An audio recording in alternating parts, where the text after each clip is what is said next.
Muy buenas noches tengan todos. Bienvenidos una vez más a la Cátedra Lorencita Villegas de Santos.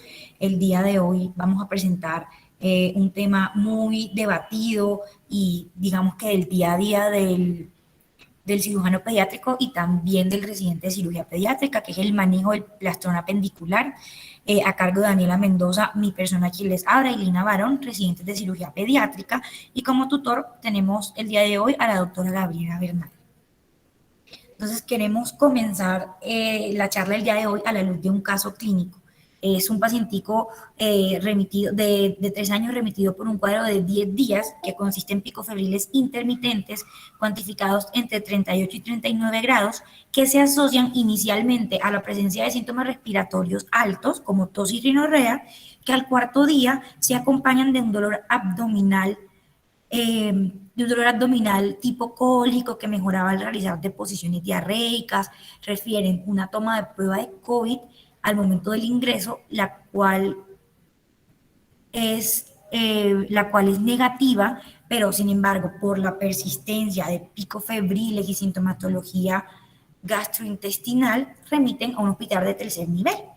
Al momento del ingreso y hacer, digamos que toda la anamnesis, no se encuentra ningún antecedente de importancia y refiere un esquema de vacunas al día.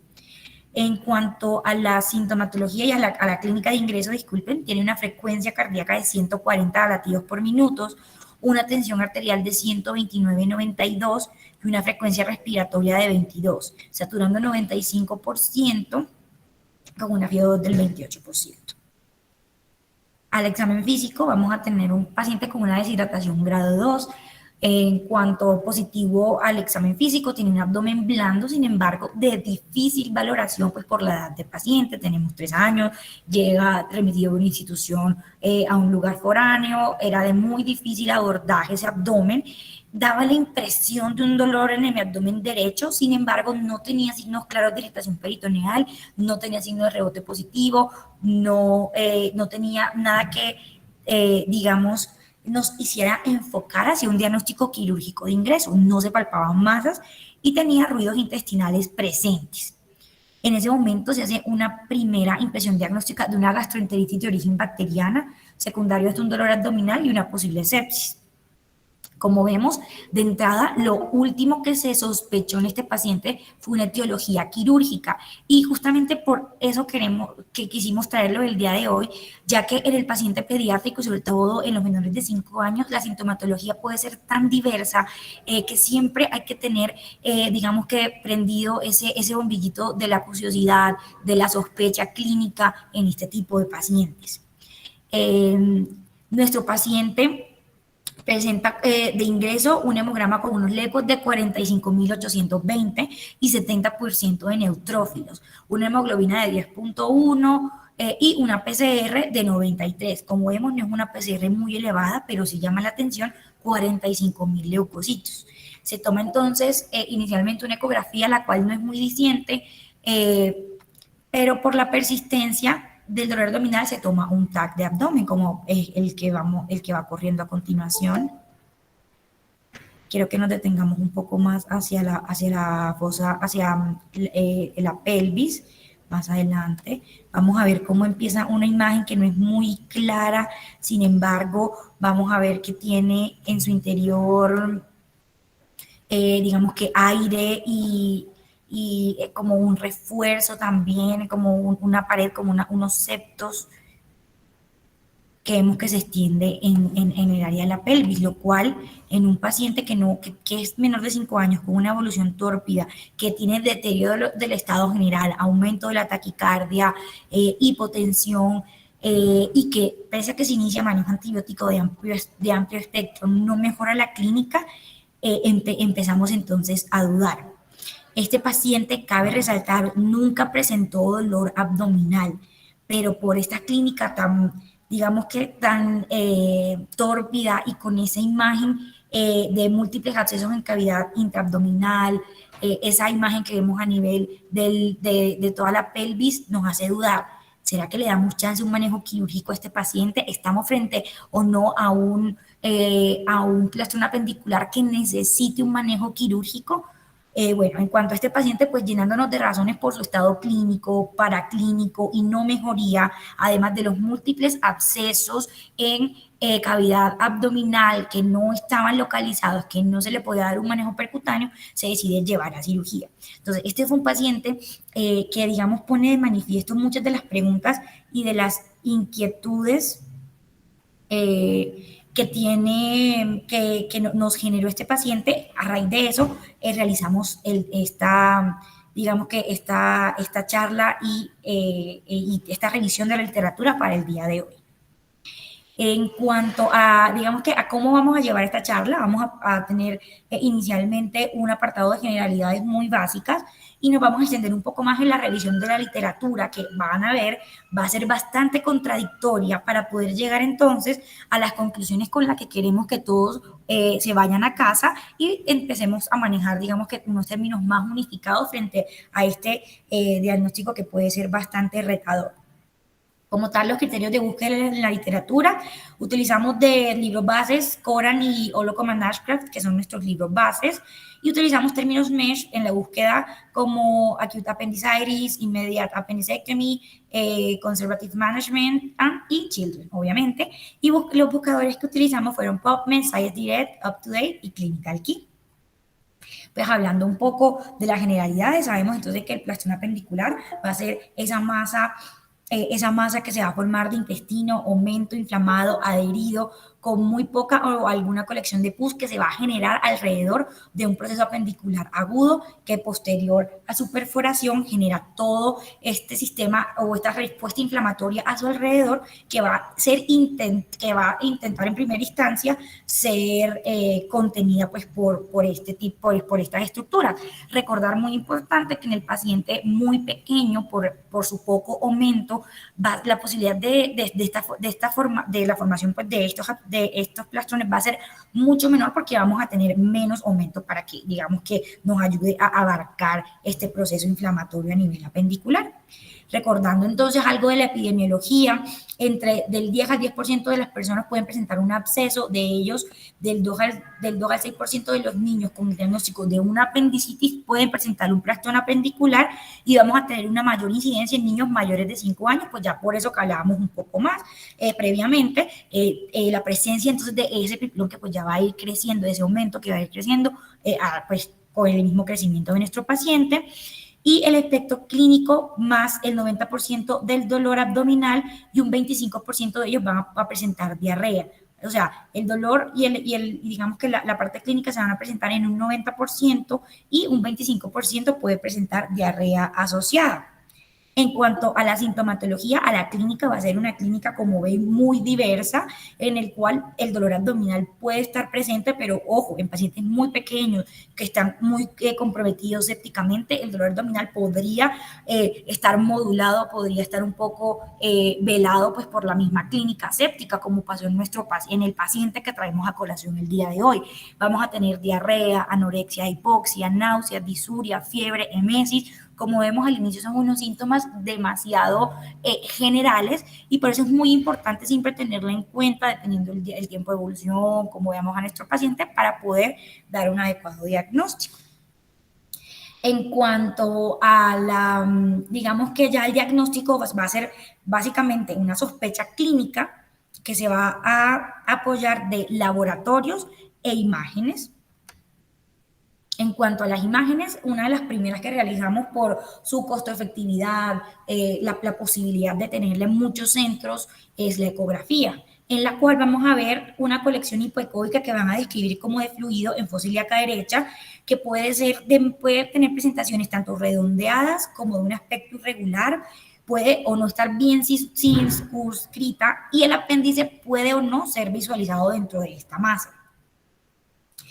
En cuanto a la tomografía, vamos a tener además una colección pues, de este líquido a nivel de fosa ilíaca derecha, con aire o no en su interior y se logra identificar el apendicolito pues, en algunas ocasiones.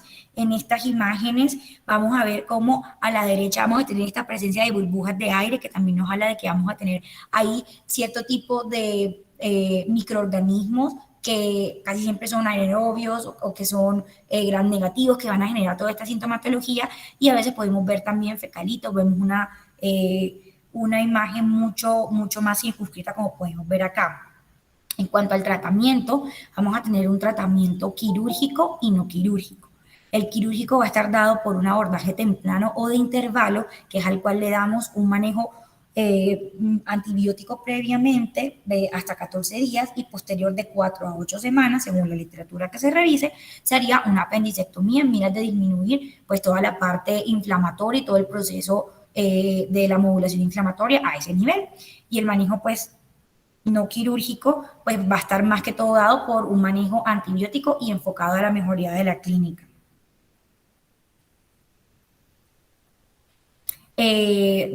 Una de las digamos que frases célebres que llegaron a nosotros al momento de realizar digamos que la revisión de la literatura es la que hace el Sir William Osler y que tiene algo de aplicabilidad a este tipo de enfermedades, donde habla: las indicaciones de interferencia quirúrgica en la apendicitis no siempre son claras, pero el abdomen se deja intacto con mucha más frecuencia de lo que se debería, y una operación se pospone con demasiada frecuencia hasta que es prácticamente inútil. Recordar que este manejo de intervalo nació por allá sobre el año 1930 y desde ahí hemos visto, pues, digamos que sus luces y sus sombras, sus pros y sus contras. Entonces, con todo esto en mente, nos surgieron 3 preguntas importantes frente a esta entidad que quisimos a lo largo de toda la charla poder responder. El primero: manejo quirúrgico versus manejo no quirúrgico. Es útil el manejo quirúrgico precoz, el manejo quirúrgico precoz versus un manejo quirúrgico tardío. Son como las 3 preguntas grandes que vamos a poder identificar el día de hoy.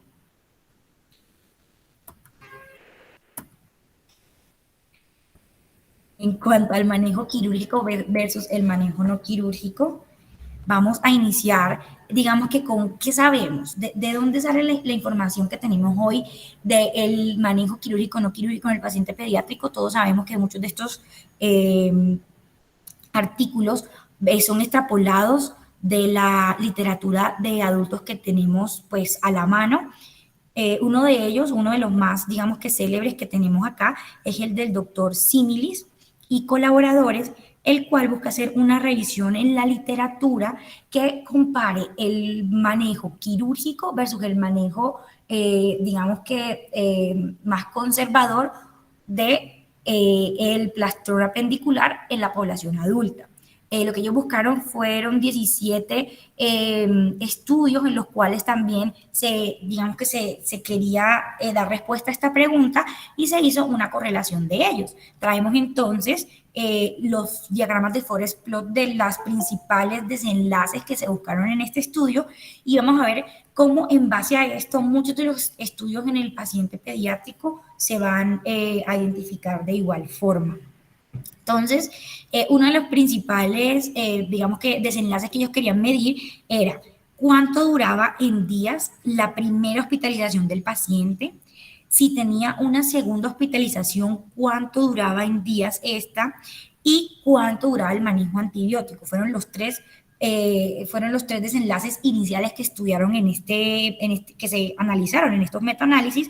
Tristemente de ellos no se tiene una adecuada digamos que diferencia estadística en favor o en contra de alguno de los dos manejos. Como podemos ver, el diamante de todos ellos pues cruza la línea de seguridad y con una heterogeneidad muy marcada. Vamos a tener estudios muy a favor, muy en contra. La mayoría de ellos pasan también este cero. Entonces, en cuanto a estos 3 factores importantes de inicio, no tenemos como tal digamos que alguna diferencia estadísticamente importante.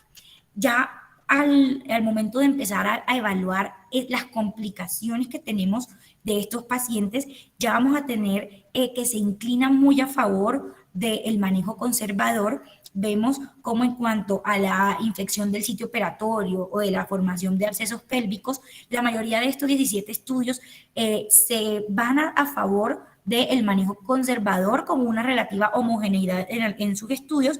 Algunos de ellos, pues tristemente, pasan ese intervalo de confianza, pero vemos que hay muchos que todavía tienen una buena significancia estadística a este nivel.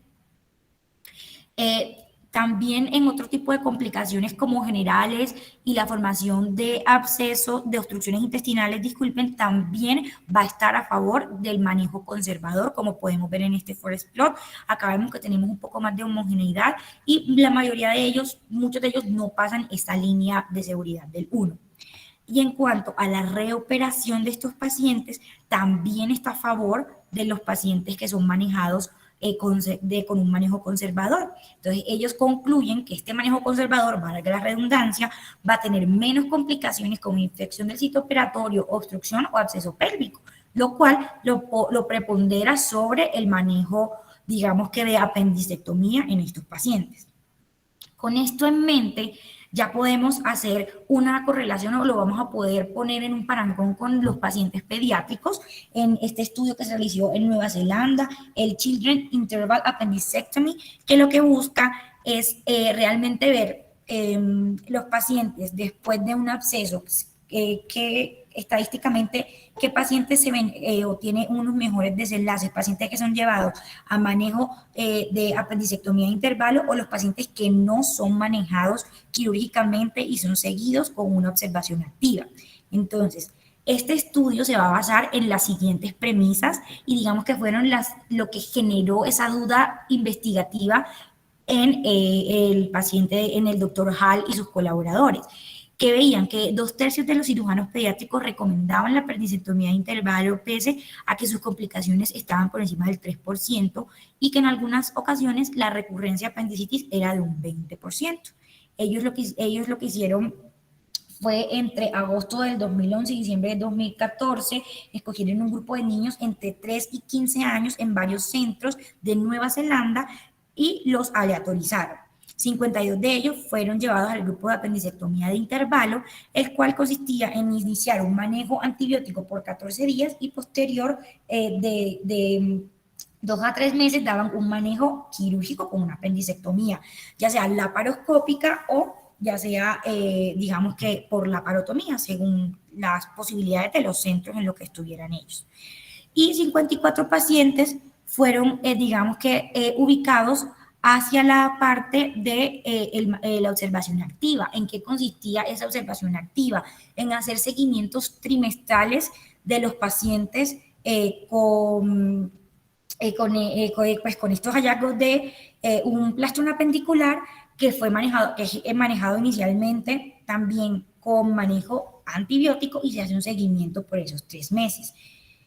Vemos entonces que de estos 52 pacientes que inicialmente se querían ubicar en el grupo de apendicectomía, solamente se pudieron tratar efectivamente 45, ya que 2 de ellos tuvieron una apendicitis recurrente previo al manejo de intervalo, 2 de ellos no tuvieron el consentimiento, 3 de ellos declinaron esta apendicectomía y siguieron pues como en un seguimiento más, digamos que más de observación activa. Y por ende fueron 45 pacientes tratados realmente y 50 sobre los que se hicieron unas aproximaciones iniciales hasta que, pues, digamos, se perdió su seguimiento. De los 54 pacientes que fueron llevados al manejo de observación, 2 de ellos, digamos que no pudieron seguir en el estudio y uno de ellos retuvo una apendicectomía por un error administrativo y le realizaron una apendicectomía de intervalo. Por ende, de estos 54 pacientes, 52 fueron analizados por intención, fueron los que realmente se les hizo el abordaje. En cuanto pues ya a la caracterización de esos pacientes, muy importante recordar y ver cómo hay digamos que entre los dos grupos hay una homogeneidad en la mayoría de los parámetros importantes en cuanto a la caracterización demográfica, es decir, la edad del grupo de apendicectomía era de 9 años, la del grupo de observación activa era de 8 años, en cuanto al porcentaje masculino era igual en ambos grupos y también el de los pacientes femeninos. Otro factor o otro hallazgo importante que ellos tienen en cuenta es la presencia de fecalito en la imagen inicial. Más adelante vamos a seguir hablando de esto, pero puede ser uno de los predictores de complicación en estos pacientes. Vemos que incluso la presencia de este fecalito fue muy parecido en ambos grupos.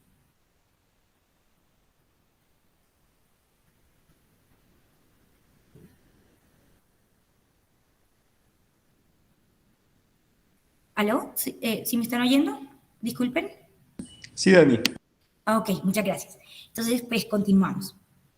Entonces, de estos pacientes que fueron llevados a apendicectomía, el 6% presentaron complicaciones. ¿Cuáles son esas complicaciones? Entre ellas, una hernia ventral, se entró por el puerto que se utiliza para los trócares, que generó una obstrucción intestinal y que requirió la parotomía. Además, una infección del sitio operatorio que requirió antibiótico-terapia.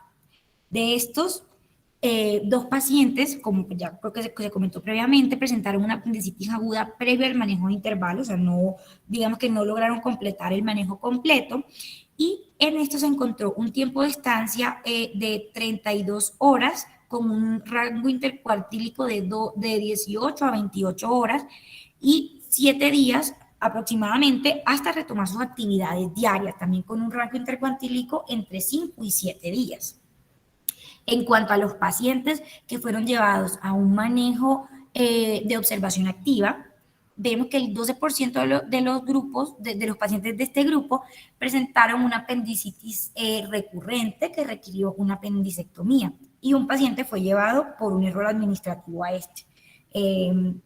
De estos, al año de seguimiento, solamente 5 presentaron o requirieron una apendicectomía por una apendicitis recurrente y la estancia hospitalaria en ese momento fue de 105 horas con un rango intercuartílico entre 95 y 140. Muy importante es también digamos que los costos que acarrean estos tipos de manejos para el sistema de salud, pues obviamente en un país como Nueva Zelanda, que a pesar de que no es tercer mundo, impacta. Ahora imagínense en un país como Colombia, pues tan golpeado por la pobreza, por la corrupción. Entonces también es muy importante. Ellos entonces ven cómo el costo de la apendicectomía intervalo versus la observación activa es muchísimo mayor en la apendicectomía de intervalo. Con esto en mente, ya hicieron un segundo análisis con esos pacientes a los que efectivamente le habían dado el tratamiento. O sea, los 45 niños llevados a una apendicectomía de intervalo y los 55 pacientes de observación activa, aquellos que después de que los pacientes se perdieron o el paciente que decidió cambiar de un manejo de apendicectomía de intervalo a esta observación activa, encontramos entonces que 3 de estos pacientes que fueron llevados a una apendicectomía de intervalo, un 7% presentaron una complicación severa y un 11% de los pacientes presentaron apendicitis aguda en un año de seguimiento de estos pacientes que fueron llevados a observación activa. Y esto se va a reflejar mucho en las conclusiones que nos va a dar el grupo digamos que de investigadores. Vamos a ver también pues que en cuanto al tiempo de estancia hospitalaria, al año de seguimiento, en los pacientes que, por ejemplo, que tenían un fecalito iba a ser un poco mayor que a los que no tenían un fecalito y la observación activa en cuanto al tiempo o al tiempo que estuvo en manejo hospitalario, en seguimiento médico, fueron 10 horas. El costo al año, nuevamente, vemos que es mucho mayor en los pacientes que tienen fecalito que a los pacientes que no, y en los pacientes que fueron llevados a una observación activa también fue mucho menor. Y en cuanto al fecalito intraabdominal, llama la atención en este grupo de pacientes y en este estudio, perdón, que solamente el 2% de los pacientes que tuvieron fecalito intraabdominal se relacionó con una apendicitis recurrente. Lo que vamos a ver que en la literatura general es mucho mayor y es casi que una correlación directa con tener una apendicitis recurrente o una complicación. En estos pacientes, digamos que no se vio de esta forma y solamente un 2% presentaron este tipo de, pues, de manejo.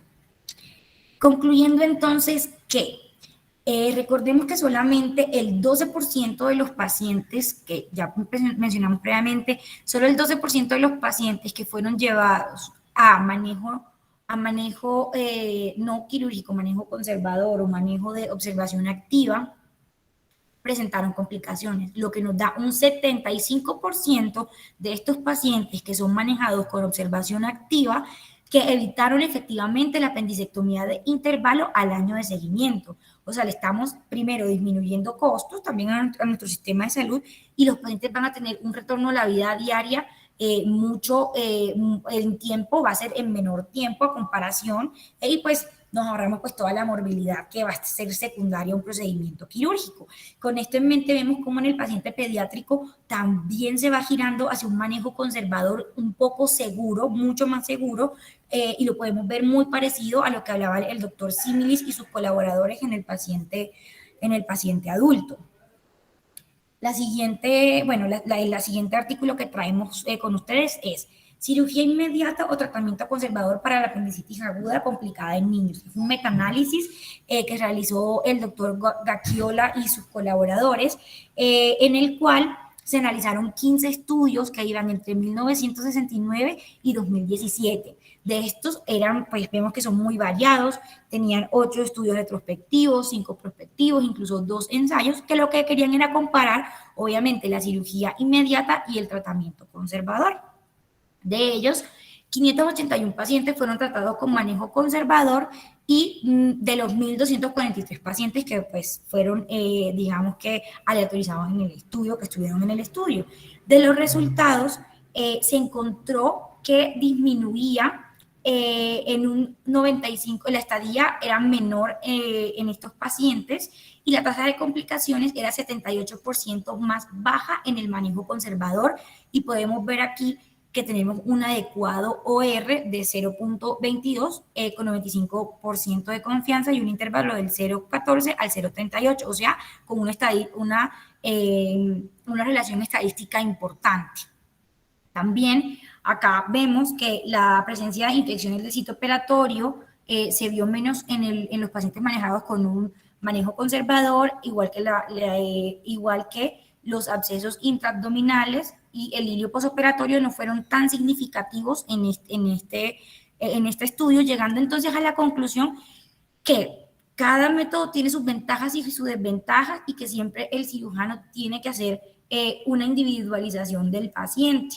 Recordar que pues en los pacientes con que también va a tener una estadía menor los que son llevados a cirugía, porque pues después del manejo quirúrgico tienen el alta. Además, traemos este estudio que lo que mira es la laparotomía, la laparoscopia inicial versus un manejo no quirúrgico en un paciente con una apendicitis perforada con un absceso o un plastrón apendicular. Este fue un estudio publicado por el Journal of Pediatric Surgery en el 2019, donde estudiaron pacientes que ingresaron al Children's Mercy Hospital en 2 años de seguimiento. Fueron 40 pacientes, los cuales se dividen en 2 grupos. Un grupo de inicial de cirugía y un grupo en el que le hacen un drenaje percutáneo más una antibioticoterapia. Lo que se quiso fue hacer un análisis de cómo responden estos dos tipos de grupos, los pacientes en estos grupos, a estos 2 manejos y tratar de hacer una comparación de cuál de los 2, digamos que tiene unos mejores desenlaces. Entonces, el protocolo que ellos seguían era que estos grupos que eran llevados a cirugía recibían 5 días de manejo antibiótico más ceftriaxona con metronidazol. Y de estos se hacía una evaluación. Si al 5.º día el paciente tenía disminución de los leucocitos, estaba afebril y toleraba la vía oral, se le daba alta pues con un seguimiento pues por consulta. Si el paciente, por el contrario, aumentaba su leucocitosis, se encontraba febril, no toleraba la vía oral y se le daban 2 días más de antibiótico terapia, control con leuco, y si pese a esto el paciente no mejoraba, se le daba una nueva imagen para una adecuada caracterización de este paciente. En los pacientes que eran manejados con drenaje percutáneo más antibiótico, recibían 2 semanas de ceftriaxol y metronidazol. Si había mejoría y había disminución del drenaje, se retiraba el DREN y se daba el alta.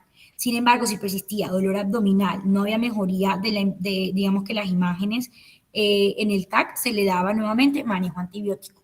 Más o menos así fue como ellos hicieron la caracterización de estos dos grupos, en los cuales cabe resaltar que también eran bastante homogéneos con un área de absceso muy parecido. Vamos a ver que eran de 29 centímetros cúbicos en los pacientes que fueron llevados inicialmente a una cirugía y de 26,2 en los pacientes que eran con un manejo, digamos que no quirúrgico de entrada. Entonces vemos que eran grupos bastante parecidos y en estos dos grupos se quisieron examinar, digamos que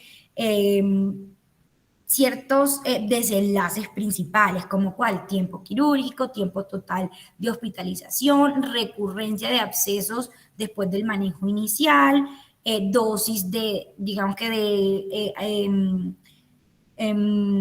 de medicamentos opiáceos que se tuvieron que utilizar, el total de las valoraciones por el servicio médico, ya sea ambulatorio o intrahospitalario, el número de TACs abdominales que se le hacían a estos pacientes, el tiempo en el que ellos iniciaron la vía oral y digamos que el total de cargos económicos también. Viendo entonces que cada uno de estos tenía, digamos que cosas positivas y en contras. Por ejemplo, el grupo que se trató con una operación temprana tuvo una recurrencia de absceso solamente del 20%, mientras que los pacientes no quirúrgicos con un manejo no quirúrgico del 25%, el inicio de la vía oral fue más temprano en el paciente con un manejo no quirúrgico. Sin embargo, estos grupos van a tener un mayor número de TACs que se realizaban pues para su adecuado manejo, y la dosis de opiáceos fue mayor también en el grupo que fue llevado a manejo quirúrgico. Ellos entonces hacen esta descripción y dejan una conclusión de que el cirujano debe estar en la capacidad de individualizar a su paciente y de ver qué características son superiores de un grupo y el otro, de un manejo y el otro. Por ejemplo, el drenaje percutáneo más antibiótico terapia permite un inicio de vía oral mucho más temprano, pero sabemos que aumenta la exposición a radiación de los niños, y pues el manejo quirúrgico va a tener menor porcentaje de abscesos, y recomiendan que siempre sea pues laparoscópico si se tiene el entrenamiento y la curva adecuada para este manejo. Entonces, ya entrando a hablar de esos pacientes que tienen un manejo no quirúrgico, nos cae la duda: ¿qué nos puede predecir que ese paciente que le vamos a dar un manejo no quirúrgico va a ser efectivo, o qué sintomatología, qué signos nos van a hablar de que este paciente probablemente tenga una apendicitis recurrente o tenga un fracaso en ese manejo? Esta misma duda se la hizo el doctor Castello y sus colaboradores, y para el British Journal of Medicine realizan este estudio en el cual se hicieron en un grupo pacientes pediátricos, obviamente, un grupo de casos y un grupo de controles, un grupo de casos que eran pacientes que tenían apendicitis aguda recurrente, y el grupo control los que no, y en ellos estudiaron, digamos que sus características principales. Se vio entonces que los pacientes que tenían una apendicitis aguda recurrente tenían la persistencia de síntomas y la imagen de un apendicolito en la ecografía eran los dos variables con más significancia estadística que se relacionaban obviamente con el fracaso de ese manejo no quirúrgico. Y con esto en mente, hacen a su vez como un esquema para estadificar estos pacientes. Ven entonces que si tenemos más de 6 días de dolor, de persistencia, perdón, de la sintomatología como fiebre, leucocitosis, anorexia, mal estado general en este paciente que se le está dando un manejo no quirúrgico, vamos a tener un 76.9% de fracaso en este manejo no quirúrgico versus un 0% si va a ser unos sintomatología que persiste menos de 6 días. Igual pasa con la historia previa o con una sintomatología previa. Si el paciente la presenta en un 23.8% de ese grupo que va a ser el que va a presentar la falla de ese manejo no quirúrgico, versus los pacientes que no presentan esta historia previa de un dolor parecido, que básicamente no se va a relacionar directamente con un fracaso de este manejo. Y ellos digamos que en esta revisión reportan un porcentaje de 9.7% de apendicectomías por una apendicitis recurrente, que vemos que es muy parecido a lo que podemos identificar en la literatura general. Bueno, ya hablando un poco acerca de la parte del manejo quirúrgico temprano, realizamos también una revisión de la literatura. Encontramos este artículo, que es un artículo retrospectivo de 2020, que se realiza en el Annals of Pediatric Surgery, el cual se titula una apendicectomía temprana para los plastrones apendiculares o las masas apendiculares en países en desarrollo. Este fue un estudio realizado en 220 niños. El objetivo de ellos era analizar el resultado de la cirugía temprana para el plastrón apendicular desde la perspectiva de un país en desarrollo. Ya que, pues, como sabemos, hay evidencias contradictorias. Los que están a favor de la cirugía, Daniela, ¿puedes pasar por favor la presentación? Los que están a favor de la cirugía refieren que, de urgencia, refieren que hay una disminución en la estancia hospitalaria de estos pacientes, se disminuyen los reingresos, se disminuyen los costos de la atención y se disminuye el estrés de los padres acerca de esta patología. Se presenta pues esta serie retrospectiva de plastrones apendiculares tratados con apendicectomía de 2015 a 2019 y se hace un análisis de las diferentes variables.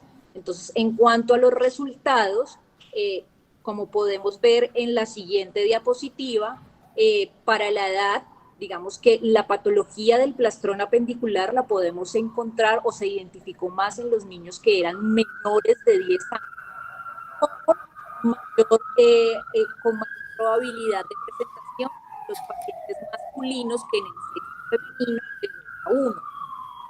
Otro también de los resultados que ellos valoran es que los pacientes, acerca de la sintomatología, por favor pasemos la presentación, acerca de la sintomatología, el dolor abdominal se valoró casi en el 98% de los pacientes de los cuales se estudiaron, asociado a un vómito en un 72%, fiebre en el 66% y otros síntomas como estreñimiento, náuseas, anorexia, diarrea tenían muchos menores porcentajes.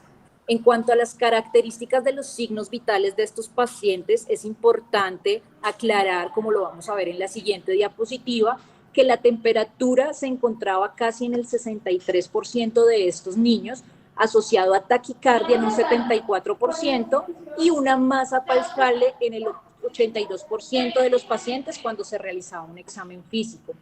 Asociado a esto, los laboratorios de estos pacientes presentaban una leucocitosis y una neutrofilia mayor del 70% y refieren que en algunos de los pacientes, en 120 pacientes, ellos realizaron ultrasonografía identificando en estos pacientes masa apendicular, algunos signos de obstrucción intestinal y colección pélvica.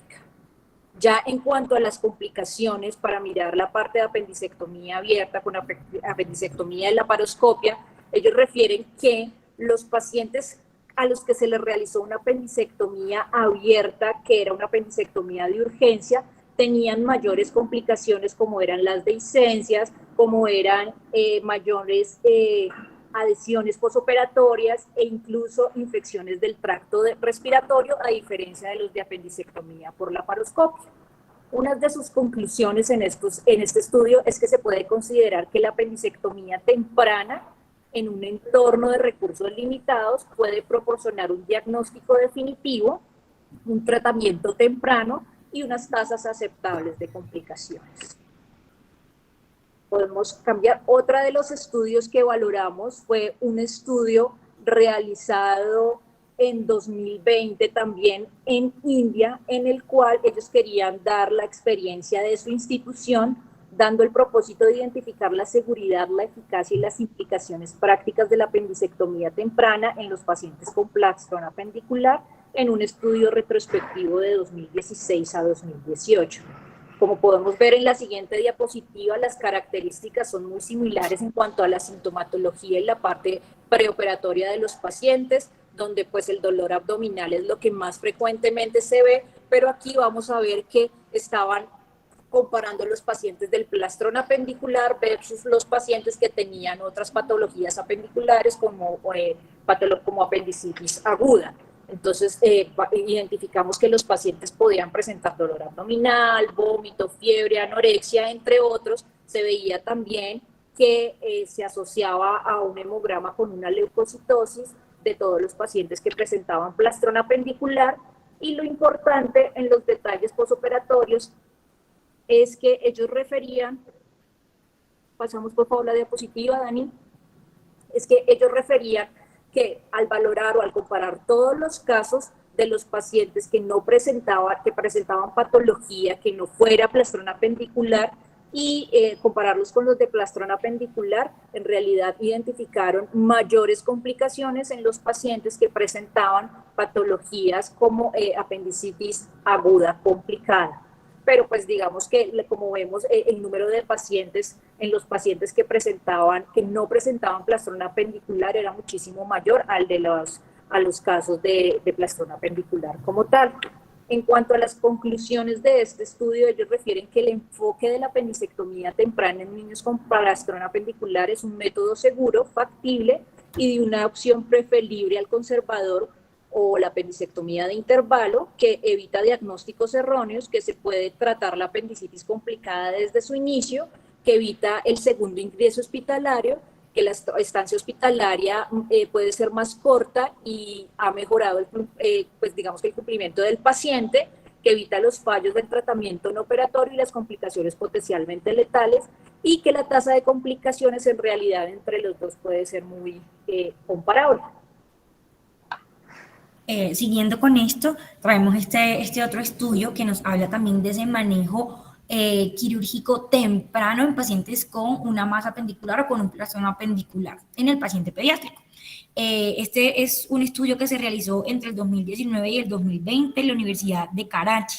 De ellos tomaron 60 pacientes que fueron llevados a una cirugía temprano con un plastrón o masa absceso apendicular, y se hizo una mirada retrospectiva en cuanto a las características que tenían estos pacientes en cuanto al hallazgo quirúrgico, las dificultades técnicas de este procedimiento y sus complicaciones posoperatorias.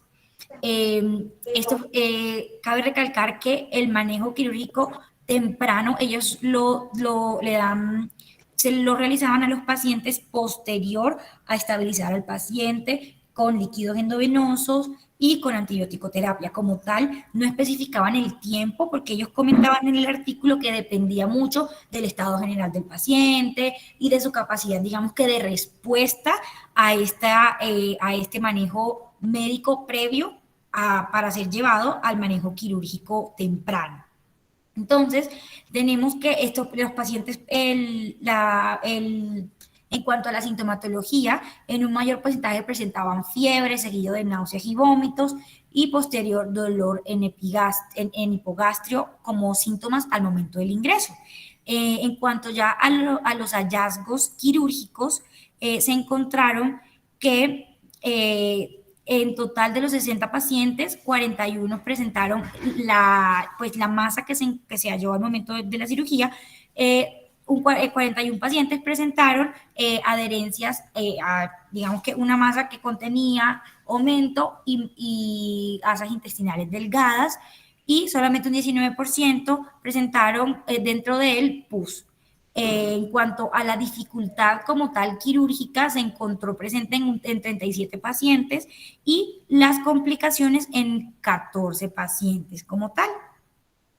Ahora, hablando pues ya de los manejos como tales en cuanto a estos, se encontró que el 20% de los pacientes en los cuales se encontró una apendicitis perforada gangrenosa o incluso amputada, de ellos un 10% presentaron complicaciones al momento postquirúrgicas. En cuanto a las complicaciones, ellos hablan de infección del sitio operatorio, y de ISO de órgano-espacio, que varían del 14 al 33%. En cuanto a los pacientes que se le encontró una masa o un plastrón que tenía aumento y asas intestinales delgadas, el 17% presentaron dificultades en el intraoperatorio en cuanto al abordaje quirúrgico, pues por la dificultad de realizarlo, ya sea por la deserización de las asas intestinales, etcétera. Y de este 17% solamente un 5% presentó complicación postoperatoria. Algo parecido con los pacientes que dentro de este plastrón se encontraba pus, en ellos un 17% presentaron complicaciones al momento de la cirugía como tal, del acto quirúrgico, y de ellos solamente un 9% presentaron complicaciones. También ellos reportaban acá que en las mujeres tenían una mayor tasa de complicaciones, pero que al final reportaban que era un método reproducible y seguro, dada, digamos que el porcentaje tan pequeño de complicaciones postoperatorias, pese muchas veces a la dificultad intrínseca que tiene realizar este tipo de procedimientos. Con esto en mente, nos surgía nuevamente una pregunta. Entonces, ¿el manejo laparoscópico temprano es factible en estos pacientes? Para ello traemos este estudio también que se realizó que se publicó en el Journal of Minimal Access Surgery, en el cual hablaban entonces ese manejo laparoscópico precoz de un absceso appendicular en niños. ¿Es un tabú o de pronto es un momento para cambiar la filosofía quirúrgica? ¿A qué se referían ellos con esto? Estos pacientes que luego de hacer una estabilización de sus signos vitales, de una modulación que se module pues esa respuesta inflamatoria sistémica o esa sepsis de origen abdominal secundaria a esta patología intraabdominal, si es posible hacer un manejo laparoscópico que sea de manera segura. Nuevamente, ellos toman 48 pacientes pediátricos, es un estudio que se realiza entre 2011 y 2014, y hacen un estudio ya retrospectivo tanto de cómo es ese manejo quirúrgico, qué tan difícil es, y sus complicaciones, muy parecido pues al que anteriormente les estábamos contando.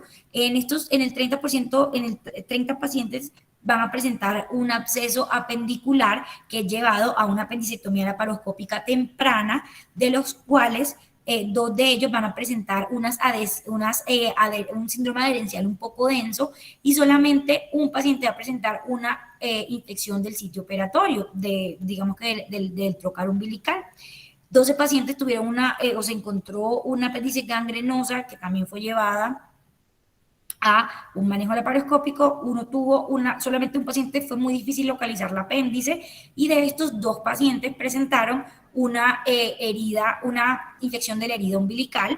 En cuanto a ya apendicitis perforada, que se presentó en 2 pacientes, solamente presentaron complicaciones que fueron un absceso pélvico y una obstrucción intestinal, y de los pacientes en los cuales no se encontraba un apéndice completamente amputada. De ellos, un paciente fue llevado al manejo laparoscópico y otro paciente requirió convertir a un manejo abierto. En esto sí presentaron, digamos que complicaciones o más complicaciones al momento del manejo quirúrgico como tal, pero pocas complicaciones. En total, ellos dan un porcentaje compilado del 8.33% de complicaciones. Y en cuanto al análisis que ellos realizan, tenían 2 preocupaciones muy importantes en estos pacientes que eran llevados a este manejo laparoscópico precoz.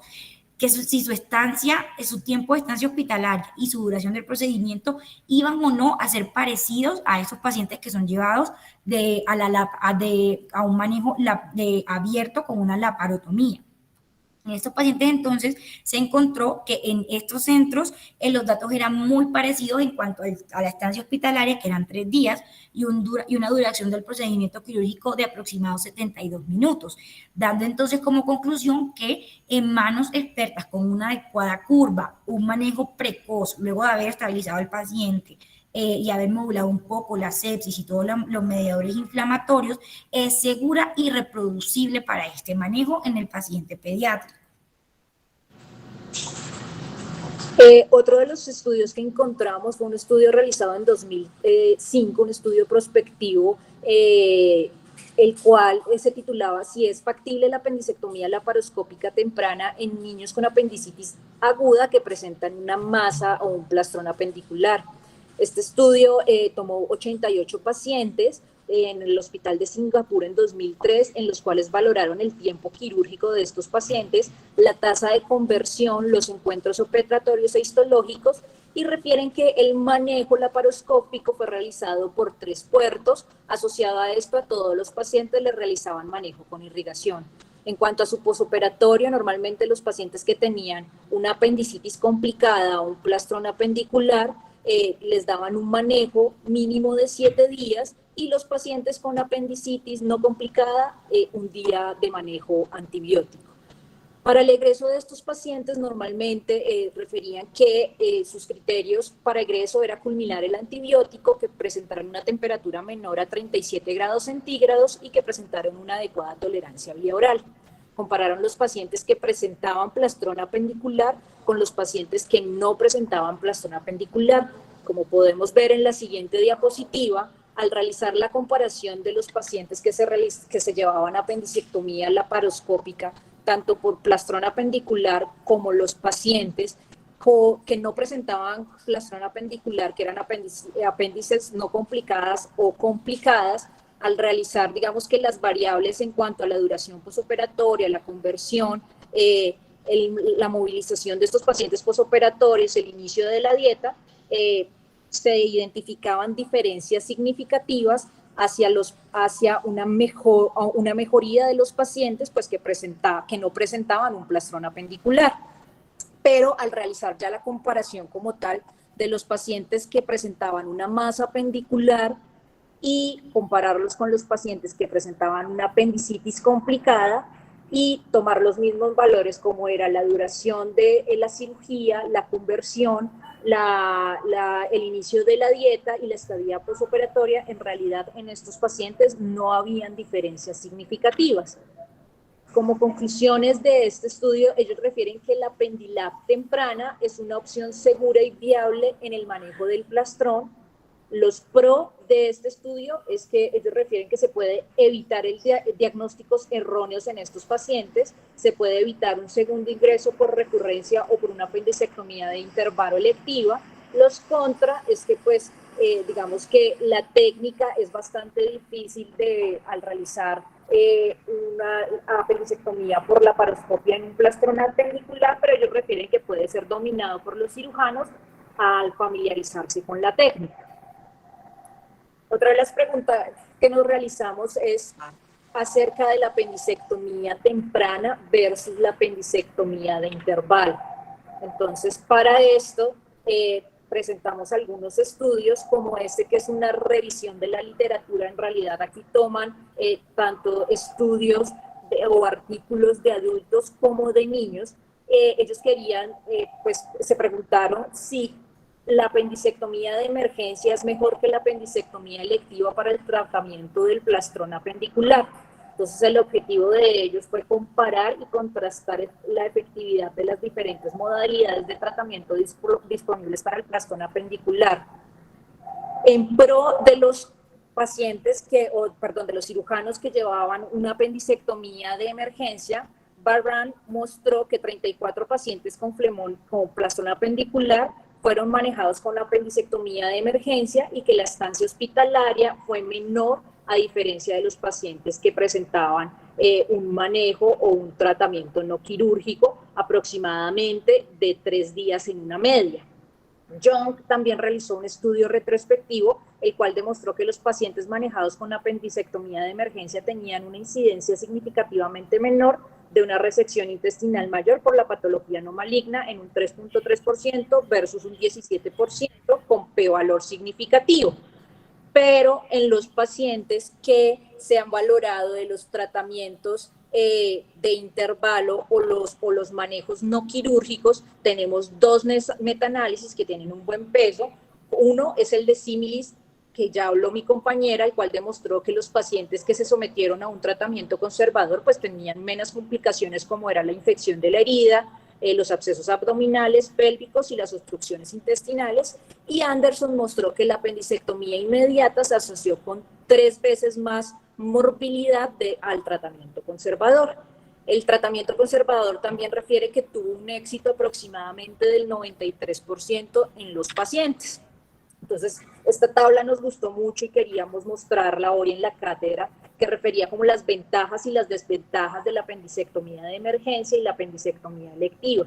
Entonces, en cuanto a la apendicectomía de emergencia, refieren que las ventajas en los artículos referidos es que reduce la duración de la estancia hospitalaria en el ingreso inicial, que reduce la carga financiera, que hay adhesiones intraoperatorias comparativamente menores en estos pacientes, que hay una menor tasa de readmisiones, que hay una mejor calidad en la vida relacionada de estos pacientes y que el abordaje laparoscópico puede reducir el riesgo de complicaciones posoperatorias.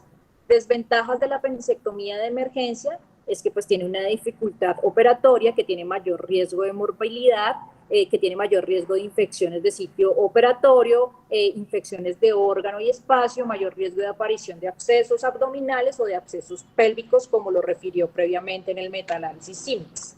Y en cuanto a la apendicectomía electiva, las ventajas de estas, que puede ser más segura, con menor riesgo de lesión intestinal y atrogénica.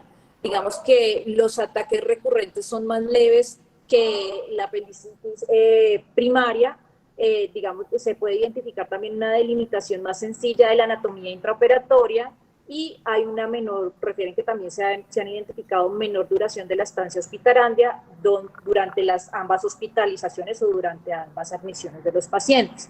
Las desventajas es que pues, puede haber un fracaso del tratamiento conservador inicial, hay mayor incidencia de apendicitis recurrente, hay un diagnóstico perdido de una afección subyacente, por ejemplo, una colitis o una neoplasia maligna, puede haber un fracaso en el tratamiento que puede dar lugar a ingreso, digamos, un ingreso quirúrgico que requiera resección intestinal, hay una pérdida ocasional de los pacientes durante el seguimiento y puede haber un aumento de la carga financiera debido a las admisiones múltiples. Y ya para culminar, queremos hablar de la parte de la apendicectomía temprana versus la apendicectomía de intervalo en los niños con apendicitis perforada. Este es un ensayo aleatorio que se realizó en 2011 en la Universidad de Tennessee. Ellos querían comparar la efectividad y las tasas de eventos adversos de la apendicectomía temprana frente a la apendicectomía de intervalo. Fueron un total de 131 pacientes menores de 18 años con un diagnóstico preoperatorio de apendicitis perforada. Compararon, digamos, que el tiempo de las actividades y la tasa de eventos adversos. Referían que el diagnóstico prequirúrgico normalmente era dado por 5 pediatras, los cuales eran asignados totalmente al azar, y el tratamiento también se daba al azar de estos pacientes. El manejo prequirúrgico de estos pacientes era analgesia, antibiótico, líquidos endovenosos, pero se dividía en que unos pacientes eran llevados a apendicectomía de urgencia y los otros a una apendicectomía de intervalo posterior a un manejo con antibiótico de 6 a 8 semanas. Fueron 131 pacientes, los cuales se dividieron en estos dos grupos. 64 pacientes se les realizó una apendicectomía temprana y 67 se realizó una apendicectomía de intervalo. Refieren que 2 de estos pacientes, debido a alteración en la estabilidad hemodinámica, se les tuvo que realizar una apendicectomía temprana. Entonces, dentro de las características o dentro de los resultados de estos pacientes importantes, digamos que como podemos ver en la tabla número 1, en realidad la edad media de los pacientes, tanto en la apendicectomía temprana como de intervalo, fue muy similar, la parte del género fue similar, la duración de los síntomas también era bastante similar y la parte del hemograma y la tomografía.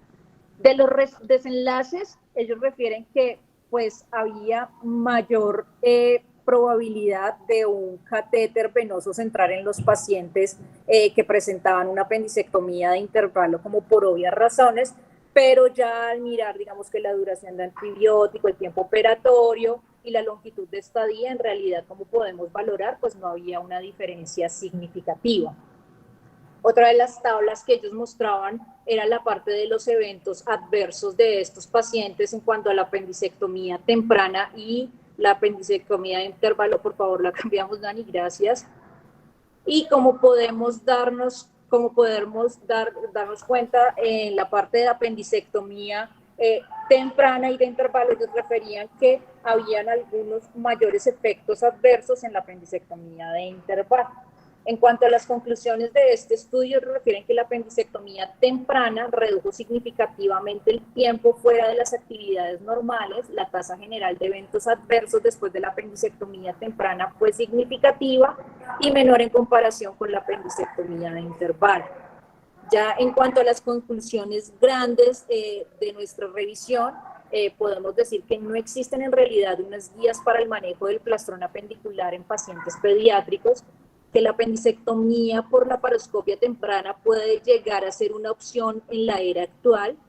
En realidad, pues se requieren de más estudios prospectivos y ensayos clínicos para definir el mejor manejo en la parte de pediatría, que el manejo dependerá del cirujano, sus destrezas y el estado clínico del paciente, acerca del manejo conservador, que sigue siendo en realidad la elección para la mayoría de los cirujanos, también que tiene menor riesgo de complicaciones, y que aún se encuentra en debate el uso de apendicectomía de intervalo, dado que la tasa de recurrencia de apendicitis aguda tras el manejo conservador puede llegar a ser, como lo dicen algunos estudios, del 10 al 20%. Bueno, queríamos darle las gracias. No sé si la doctora Gabriela Bernal tiene algo para decir acerca de nuestra charla. Hola Lina, buenas noches. Hola Dani, muchísimas gracias.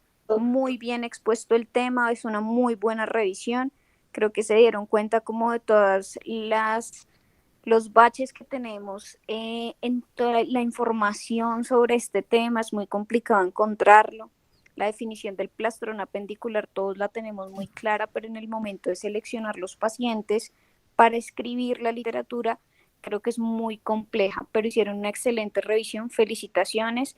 Creo que nos quedó muy claro hacia dónde va el manejo en este momento y hacia dónde está tendiendo la literatura en cuanto al manejo conservador, a los criterios de falla, a la posibilidad de una intervención temprana y lo que ustedes mencionaban ahorita también al final.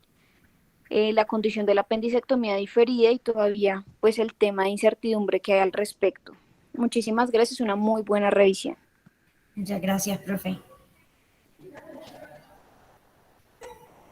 Los micrófonos quedan abiertos si alguien tiene dudas, alguna pregunta.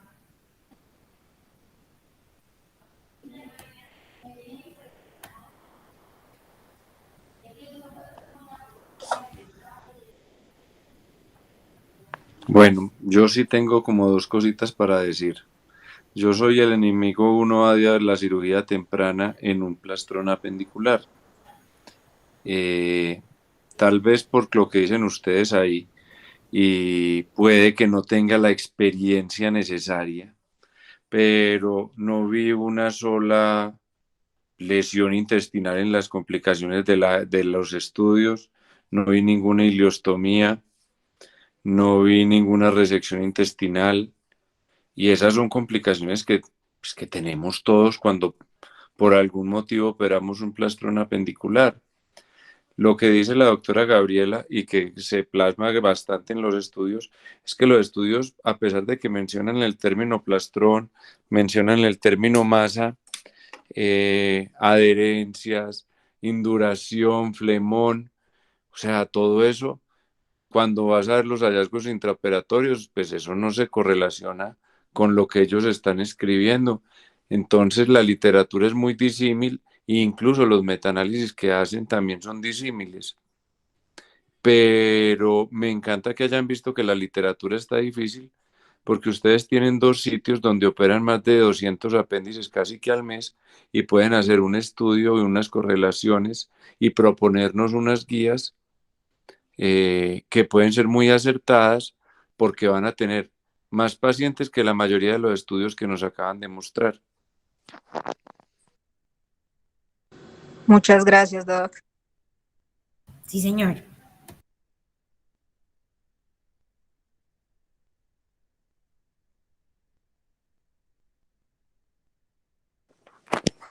Hablando de eso, Doc, sí tuvimos esa misma discusión cuando revisamos pues, la presentación y hablamos del caso clínico que presentó Dani. Lo operamos por una presencia de unas colecciones interasas y fue una cirugía que francamente es de las cirugías más complejas que uno tiene que asumir en los pacientes con abdómenes agudos quirúrgicos. Y lo discutíamos porque a pesar de que la literatura tiene esa tendencia como a desmitificar la cirugía diferida, la realidad es otra. Y la realidad es que sí se convierte en muchos, que en realidad el término plastrón, cuando lo vemos en los reportes de los países desarrollados, no es el mismo que nosotros tenemos acá de niños de 12 días o 14 días o 18 días de dolor. Entonces sí, también lo discutimos y es ese bache profundo de la literatura en la que uno no sabe si están describiendo es un apéndice emplastronada con el epiplón, que es factible sacarla por la paroscopia sin ningún inconveniente, o si es un plastrón apendicular real con hallazgos imagenológicos de plastrón, porque también entra uno en la discusión con el radiólogo que es plastrón y que es apendicitis aguda. Completamente de acuerdo. Y nosotros en el San José, en el infantil, tenemos otro por el estilo que terminó sin ciego y válvula ileocecal. Y en Santa Clara hay uno que terminó con ileostomía. Y realmente el plastrón de verdad está lejos de ser lo que describen en esa literatura en la gran mayoría de los artículos. Por eso digo yo que queda un muy buen tema para hacer un muy buen estudio, una muy buena exposición y tener criterios más claros a la hora de nosotros escribir nuestras guías.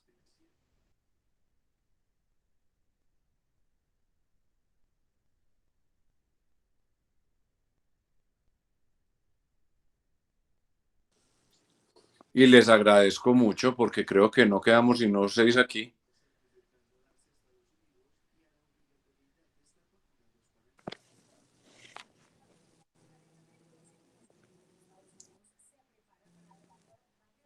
Bueno, muchas gracias el día de hoy por la asistencia. No sé si alguien más quiere hablar o hacer alguna acotación.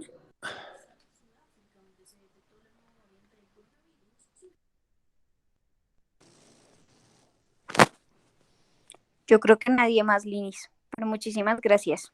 Muy interesante el tema. Nos toca organizarnos para hacer el estudio. Sí, Muchísimas señor. gracias a usted. Hay una mano Sí, levantada. el doctor Secund López levantó la mano. Doctor, los micrófonos son suyos. Sí, buenas noches. Saludos desde México. Felicitaciones, excelente exposición y una amplia revisión de la literatura. Yo tengo 19 años ya en la práctica como cirujano pediatra. Hoy por hoy lo que puedo decir en nuestro país, no hacemos, todos los pacientes con apendicitis se operan. Entonces, es algo muy difícil el tema. Sigue habiendo mucha controversia. Yo no sé cómo sea Colombia, me imagino que por lo que escuché algo similar.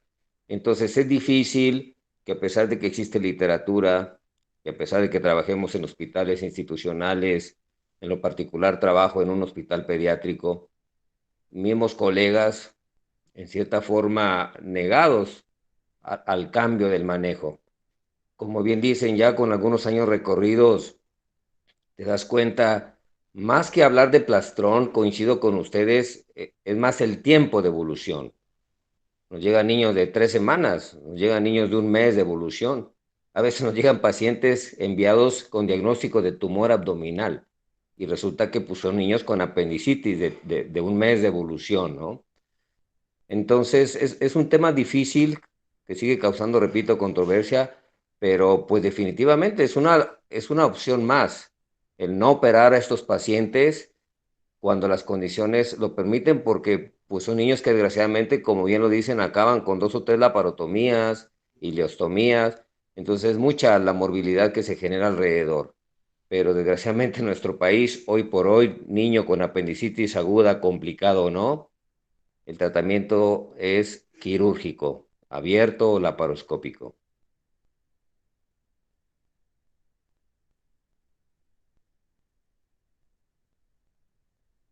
Gracias. Doctor, muchas gracias. Y sí, estamos en condiciones muy similares. Nosotros tratamos de no operar plastrones o niños con evoluciones prolongadas, precisamente por la probabilidad de complicaciones, pero todo lo traducimos casi siempre a nuestra experiencia y poco a nuestros estudios. Por eso digo yo que podemos hacer algo mucho más bonito y poderlo exponer ante todos ustedes, que es la propuesta que le estoy haciendo a nuestras residentes.